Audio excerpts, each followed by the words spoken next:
Hi guys, welcome back to our channel Winnie's world. ఈరోజు మన recipe వచ్చేసి chicken fry.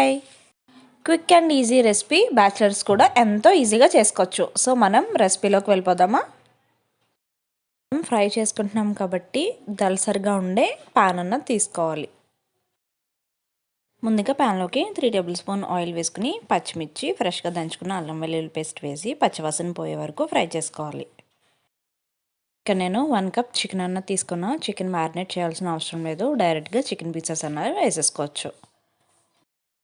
ఒక 2 మినిట్స్ ఫ్రై చేసి మూత పెట్టి మగ్గనివ్వాలి. చూసారు కదా వాటర్ అన్నది ఎలా బయటకు వస్తుందో చికెన్ నుంచి.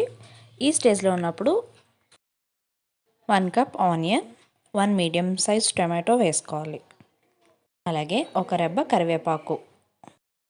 ఒక 2 మినిట్స్ ఫ్రై చేసుకున్నాక చిటికెడంత పసుపు, 2 టేబుల్ స్పూన్ కారం వేసుకోవాలి.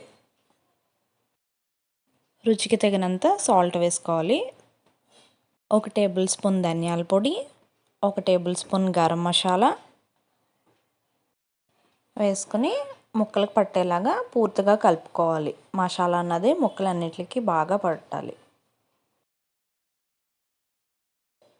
ఈ స్టేజ్లో ఉన్నప్పుడు మూత పెట్టేసి ఒక 5 మినిట్స్ పాటు మగ్గనివ్వాలి. ఈ ప్రాసెస్ అంతా మీడియం ఫ్లేమ్లో చేస్తే చికెన్ అన్నది లోపల బాగా కుక్ అవుతుంది. ముక్కు ఉడికిందో లేదో చూసుకొని లాస్ట్లో కొత్తిమీర వేసి గార్నిష్ చేస్తే మన చికెన్ ఫ్రై అన్నది రెడీ అవుతుంది. ఈ వీడియో కనుక మీకు యూస్ఫుల్ అయితే like, share and subscribe and me family మెంబర్స్తో కూడా షేర్ చేయండి.